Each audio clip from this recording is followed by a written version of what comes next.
To know your enemy, you must become your enemy.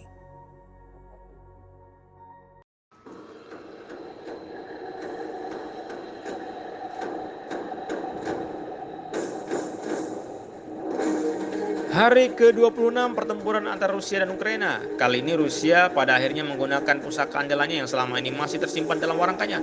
Dikatakan begitu karena selama ini Rusia menganggap rudal-rudal mahal ini belum pantas dikeluarkan untuk menumpas kekuatan militer dari negara sebesar Ukraina. Meremehkan kekuatan lawan inilah yang menjadi faktor kunci banyaknya kekalahan prajurit Rusia di awal pertempuran. Tercatat beberapa target militer Ukraina telah ditarget oleh rudal kaliber, di mana rudal ini ditembakkan ke depot perbaikan arsenal tempur di Yeltsinski serta depot amunisi kendaraan tempur di Konstantinov. Peristiwa ini terjadi pada tanggal 19 hingga 20 Maret, 2 hari lalu. Serangan ini diklaim Rusia melemahkan kekuatan Ukraina yang selama ini menyulitkan kemajuan Rusia. Mengapa Ukraina dan NATO harus takut dengan senjata ini?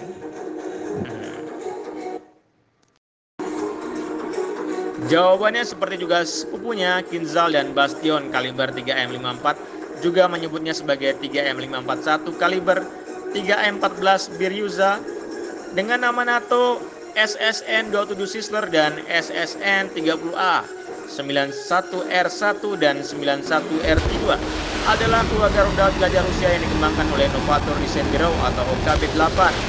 Ada versi rudal yang diluncurkan dari kapal, diluncurkan dari kapal selam, dan diluncurkan dari udara. Dan varian untuk penggunaan anti kapal selam, dan serangan darat. Beberapa versi memiliki tahap propulsi kedua yang memulai sprint supersonik dalam pendekatan terminal ke target, mengurangi waktu sistem pertahanan target harus bereaksi, sementara versi subsonik memiliki jangkauan yang lebih besar daripada versi supersonik. Rudal itu adalah sistem modular dengan 5 versi, 2 tipe anti kapal, 1 untuk serangan darat dan 2 tipe anti kapal selam. Rudal ini dirancang untuk berbagi bagian yang sama antara varian yang diluncurkan dari permukaan dan kapal selam, tetapi setiap rudal terdiri dari komponen yang berbeda. Misalnya booster, rudal tersebut dapat diluncurkan dari kapal permukaan menggunakan Vertical Launch System atau VLS. Memiliki booster dengan kemampuan thrust vectoring. Rudal yang diluncurkan dari tabung torpedo kapal selam tidak membutuhkan tambahan tetapi memiliki booster konvensional sebagai gantinya. Versi peluncuran udara disimpan dalam wadah yang dijatuhkan saat rudal diluncurkan terlepas dari wadah.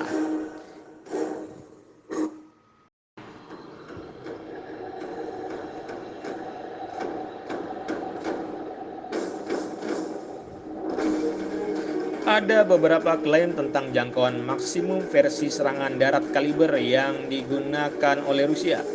Departemen Pertahanan Amerika Serikat memperkirakan jangkauannya pada 1.400 km atau 870 mil.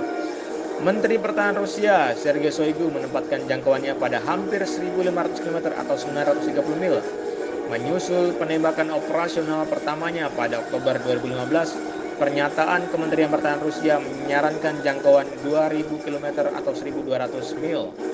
Sementara laporan Office of Naval Intelligence bulan Desember 2015 mengumpulkan sejumlah pernyataan Rusia yang memproyeksikan jaraknya antara 1.500 hingga 2.500 km atau 1.600 mil. Perbedaan dalam nilai jangkauan dapat dikaitkan dengan pemahaman yang buruk tentang industri pertahanan Rusia, deklarasi politik untuk efek strategis, atau kemungkinan klaim jarak jauh 2.500 km dapat dikaitkan dengan varian bersenjata termonuklir, sementara perkiraan jarak tempuh lebih pendek 1.500 km adalah untuk rudal bersenjata konvensional.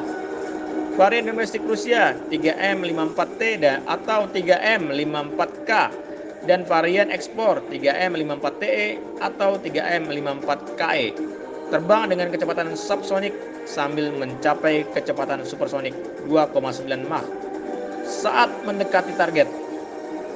Mereka juga mampu melakukan manuver kecepatan tinggi defensif yang sangat tinggi, berbeda dengan jalur penerbangan linear umum dari rudal jelajah anti kapal lainnya. Kecepatan tinggi versi supersonik kemungkinan memberikan karakteristik penetrasi target yang lebih baik daripada rudal jelajah subsonik yang lebih ringan seperti BJM-105 Tomahawk, menjadi 2 kali lebih berat dan hampir 4 kali lebih cepat dari Tomahawk. Zircon memiliki lebih dari 32 kali energi kinetik saat berlayar dari rudal Tomahawk. diperkirakan 972 megajoule atau sama dengan 232 kg energi ledakan TNT. Kecepatannya 2,9 Mach berarti tidak dapat dicegat oleh sistem pertahanan rudal yang ada dan presisi membuatnya mematikan target menengah sebagai perusak. Demikian berita terkait rudal jelajah kaliber milik Rusia yang patut diwaspadai oleh Ukraina dan negara-negara NATO. Silahkan like, komen, subscribe, dan bunyikan loncengnya.